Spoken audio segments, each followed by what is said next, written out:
प्यारे बच्चों, good morning. आज हम इनटू फंक्शन और ऑनटू फंक्शन के बारे में जानेंगे। फिर से थोड़ा सा फंक्शन की डेफिनेशन को देखो। हमने कहा था कि सेट ए से सेट बी तक एक रिलेशन कैपिटल आर फंक्शन कहलाता था अगर ए के हर एलिमेंट की बी में यूनिक इमेज बनती थी। बोला यही डेफिनेशन लिखी थी। देखो तो ये फंक्शन है, यहाँ के हर एलिमेंट की वह इमेज होना ही होना चाहिए और यहाँ ऐसा कोई एलिमेंट नहीं होना चाहिए जिसकी दो या उससे ज्यादा इमेज बनती हो। इस सेट पर कोई रेस्ट्रिक्शन नहीं था। ऐसा पॉसिबल था कि यहाँ का एक एलिमेंट यहाँ के कई एलिमेंट की इमेज बनता। ऐसा भी पॉसिबल था कि यहाँ कुछ एलिमेंट होते जो किसी की इमेज न बनते। तब हमने एक टर्म डिफाइन की थी, रेंज। रेंज वास्तव में क्या था?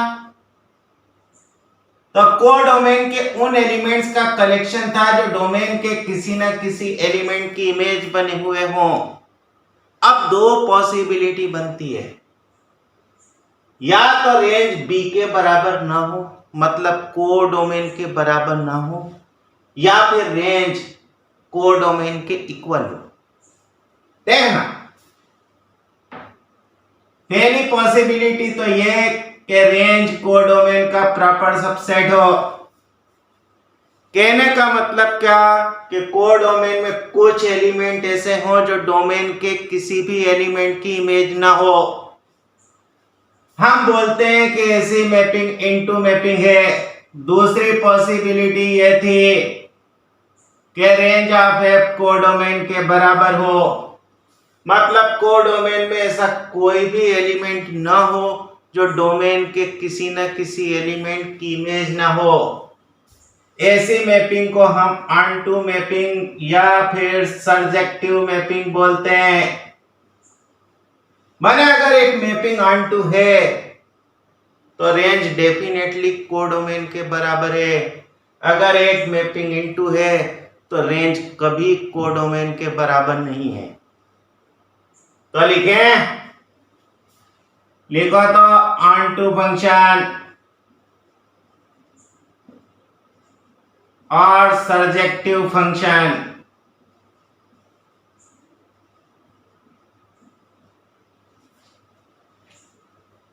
अब mapping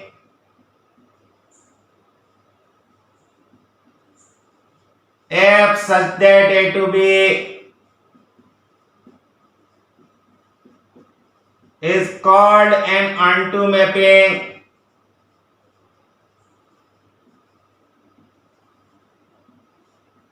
if every element in B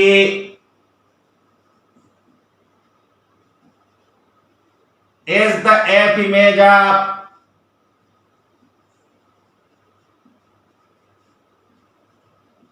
at least one element in A.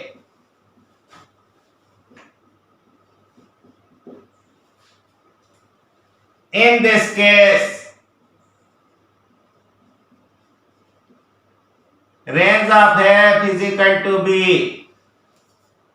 पर अगर रेंज ऑफ एफ बी का प्रॉपर सबसेट है तो हम कहेंगे कि ऐसी मैपिंग इनटू है। तब इनटू मैपिंग की डेफिनेशन लिखने की कोई जरूरत है क्या? अरे जो मैपिंग ऑनटू नहीं है वो इनटू मैपिंग है। जैसे जरा एग्जांपल देखो। Prove that the mapping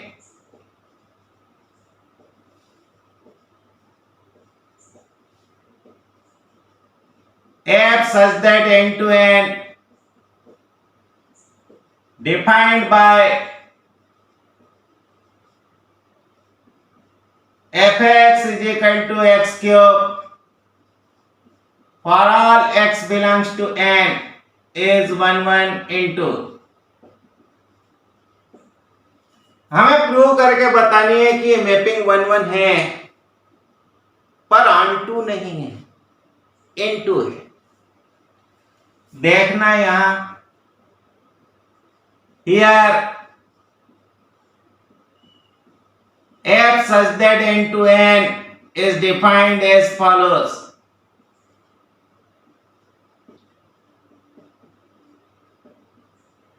Fx is equal to x cube for all x belongs to n.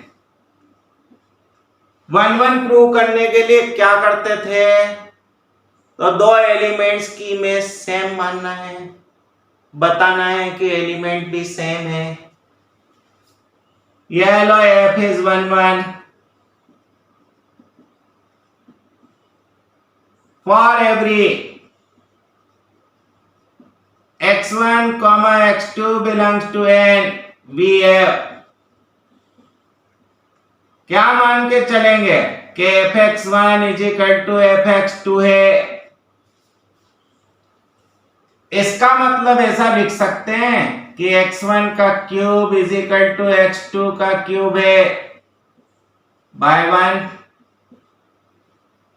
इसी को ऐसा लिख सकते हैं कि x1 cube minus x2 cube is equal to 0 है.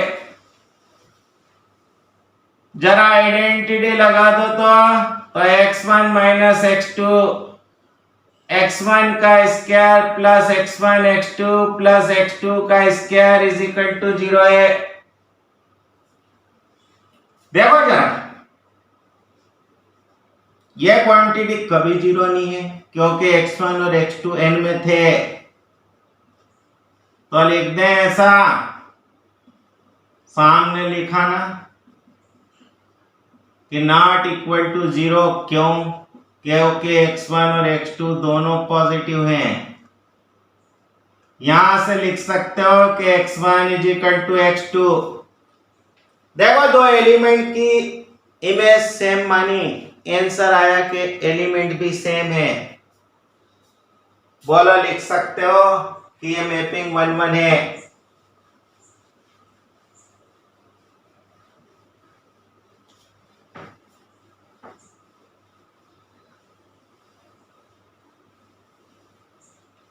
Therefore, fx1 is equal to fx2 implies x1 is equal to x2 for all x1 x2 belongs to n. Therefore, f is 1 1. अब जरा इस मैपिंग की range निकालते हैं. ये लो, हमें कहा है कि प्रूव कीजिए कि f इंटू है.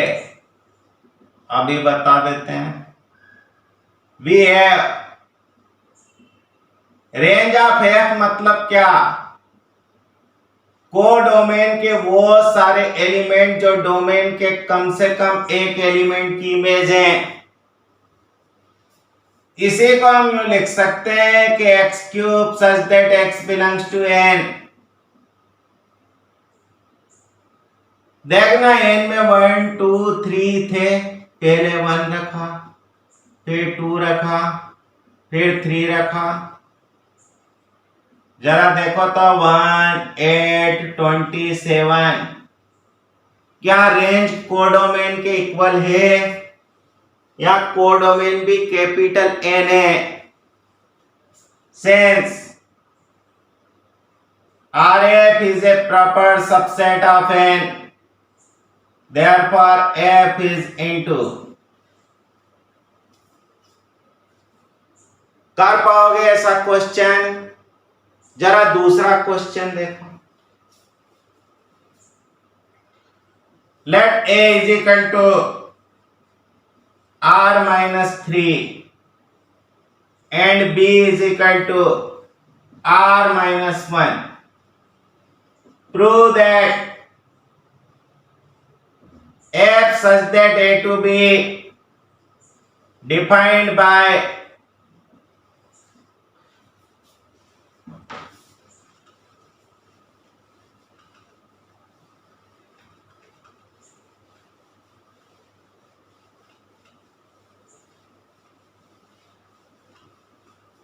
fx is equal to x minus 2 upon x minus 3 for all x belongs to a is both 1 1 and onto. Prove करके बताना है कि ये मैपिंग 1 1 ऑन 2 दोनों है। चलो here f such that a to b is defined as follows। जैसे exam में लिखते हैं हम पूरा लिख के बताते हैं कि साहब ऐसा एग्जाम में लिखना है।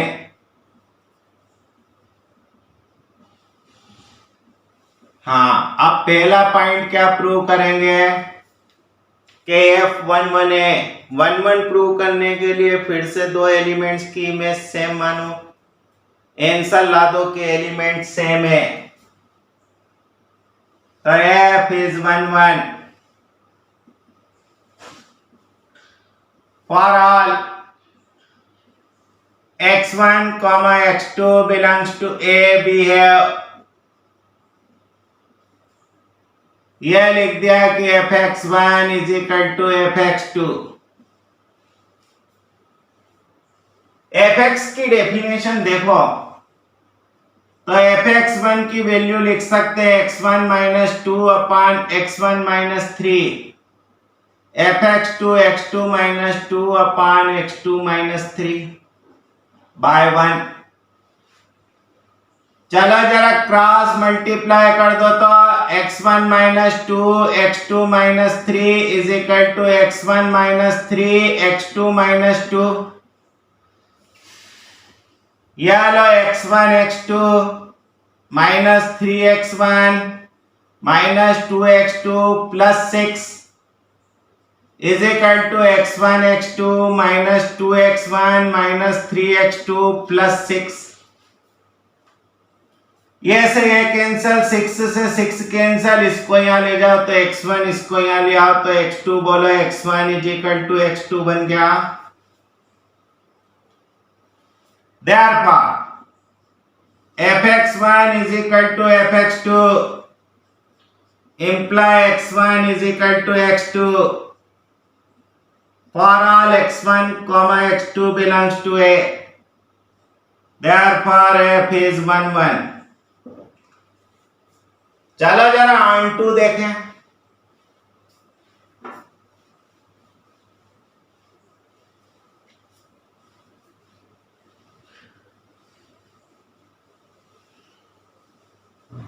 प्रूव करते हैं, देखो इस मैपिंग को onto. f is on 2, जरा इसकी रेंज निकाले to find the range of f, let, अरे हमने कहा था ना कि y is equal to fx लिख दो, फिर fx की वैल्यू रख देना x माइनस 2 अपान x माइनस 3। अब x की वैल्यू y की टर्म में निकालना। अरे रेंज निकालने क्या करते थे, तो y x minus 3 is equal to x minus 2। यहां से लिख सकते हैं y minus 1 x is equal to 3y minus 2। यहां से x इज इक्वल टू रख सकते हो 3y माइनस 2 अपान y माइनस 1। देखो x रियल था इसलिए y कभी 1 नहीं हो सकता। Since x is real therefore लिख दें कि y कभी 1 नहीं है। बताओ तो y कहां चला गया, r माइनस 1 में। इसका मतलब fx लिख दें कि r माइनस 1 में है। इसका मतलब range of f r minus 1 के इक्वल है। कहीं देखो तो यही तो कोडोमेन नहीं है।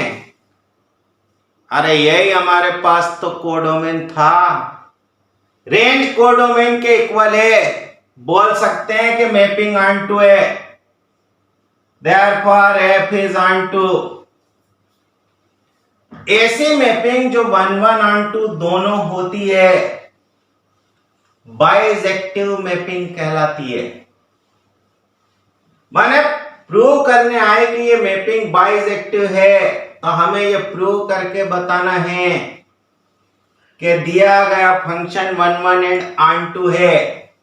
लिख लो ऐसा definition, bijective function a mapping f such that a to b is called a bijection or a bijective function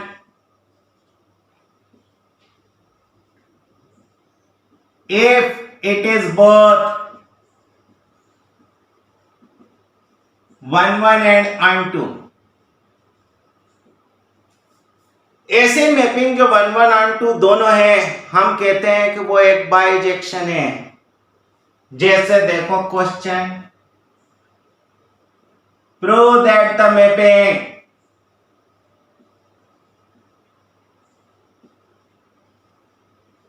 f such that n to n defined by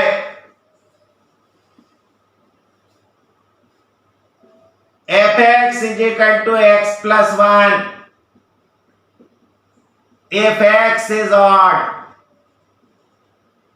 x minus 1 if x is even, is a bijection। चलो जरा देखें ये bijection है। ये लो here f such that n to n is defined as, देखना fx is equal to x plus 1 जब x odd है, x minus 1 जब x इवन है। 1 1 onto प्रूव करना है तो सबसे पहले देखो तो बाइजेक्शन प्रूव करने का मतलब ही है कि मैपिंग को 1 1 onto प्रूव करना है। चलो देखें जरा 1 1 प्रूव करके।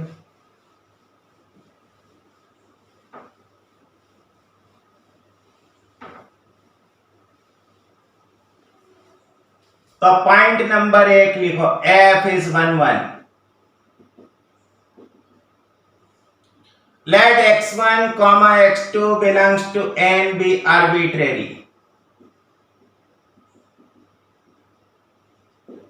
अब देखो मैपिंग टुकड़े टुकड़े में डिफाइंड है। ऑड के लिए मैपिंग अलग है, इवन के लिए अलग है। अगर x1 और x2 n में है तो 3 पॉसिबिलिटी हो सकती है, या तो दोनों इवन होते हैं, या दोनों ऑड होते हैं, या फिर एक इवन होता एक ऑड होता। केस फर्स्ट लेकर चले, when x1 and x2 are both even। 1 1 prove करना है तो fx1 is equal to fx2 लो, आंसर ला दो कि x1 is equal to x2 है। In this case देखना fx1 is equal to fx2। हमने माना था कि x1 और x2 इवन है। इवन के लिए फंक्शन की वैल्यू x माइनस 1 थी, तो इसकी वैल्यू लिखेंगे x1 माइनस 1, इसकी वैल्यू लिखेंगे x2 माइनस 1 बाय 1। बोला लिखते हैं x1 is equal to x2। Therefore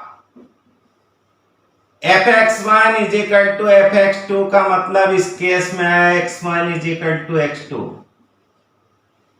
बोला मैपिंग इस केस में 1 1 है। चलो केस सेकंड लेकर चलते हैं। When x1 and x2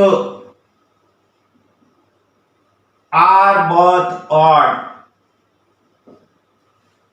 in this case x1 is equal to fx2। जरा ध्यान दो तो ऑड के लिए फंक्शन की वैल्यू क्या थी? अरे x प्लस 1 थी, तो यहां लिखेंगे x1 plus 1 is equal to x2 plus 1। फिर से लिख दे x1 is equal to x2, therefore fx1 is equal to fx2 का मतलब बन गया x1 is equal to x2। बोलो, इस केस में भी मैपिंग 1 1 है। केस थर्ड लेकर चलते हैं। जब एक इवन है और एक ऑड है, हम मान लेते हैं कि x1 इवन है और x2 ऑड है, तो केस थर्ड क्या लेके चलोगे? when x1 is even and x2 is odd। आप ध्यान से देखना, अगर x1 इवन है और x2 ऑड है तो यूं लिख सकते हैं कि x1 कभी भी x2 के इक्वल नहीं। अब अगर fx1 fx2 के इक्वल नहीं होगा तो मैपिंग 1 1 होगी। माने अब हमें क्या प्रूव करके बताना है कि fx1 fx2 के इक्वल नहीं है? उल्टा समझो। अरे इसे ही तो मेथड ऑफ कॉन्ट्राडिक्शन बोलते हैं। If possible suppose fx1 is equal to fx2, then देखना x1 इवन था तो फंक्शन की वैल्यू x1 माइनस 1 है, x2 ऑड था तो फंक्शन की वैल्यू x2 प्लस 1 है। सोच के जवाब दो तो कि x1 माइनस x2 कितना हो गया? 2। एक इवन नेचुरल नंबर है, एक ऑड नेचुरल नंबर है। क्या एक इवन और एक ऑड नेचुरल नंबर का डिफरेंस कभी भी 2 बन सकता है क्या? अरे 2 ऑड होती तो डिफरेंस 2 हो सकता था, 2 इवन होती तो डिफरेंस 2 हो सकता था, पर एक इवन और एक ऑड का डिफरेंस कभी भी 2 नहीं हो सकता। तब क्या लिखोगे? Which is not possible. क्यों नहीं पॉसिबल है? Since the difference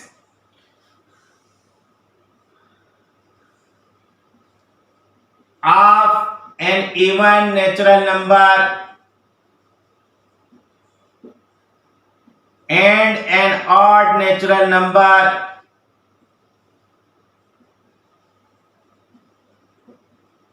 can not be equal to 2। सही? इसका मतलब fx1 और fx2 इक्वल नहीं हो सकते। देखो हम यहां लिख रहे हैं, क्वेश्चन की जरूरत पड़ेगी।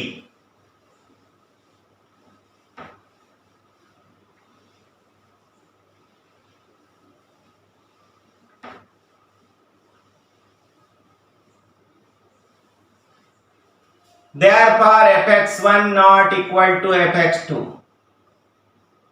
अरे हमने माना था कि fx1 is equal to fx2 है, हम कॉन्ट्राडिक्शन पर पहुंचे। इसका मतलब fx1 और fx2 कभी इक्वल नहीं है। 10 बोला x1 x2 इक्वल नहीं थे ना, तो fx1 और fx2 भी इक्वल नहीं आए ना। फिर से मैपिंग 1 1 लिखते हैं ऐसा कि हर केस को देखने से हमें क्या पता चला। ये लो ऐसी लाइनें लिख दो। From the above discussion we conclude that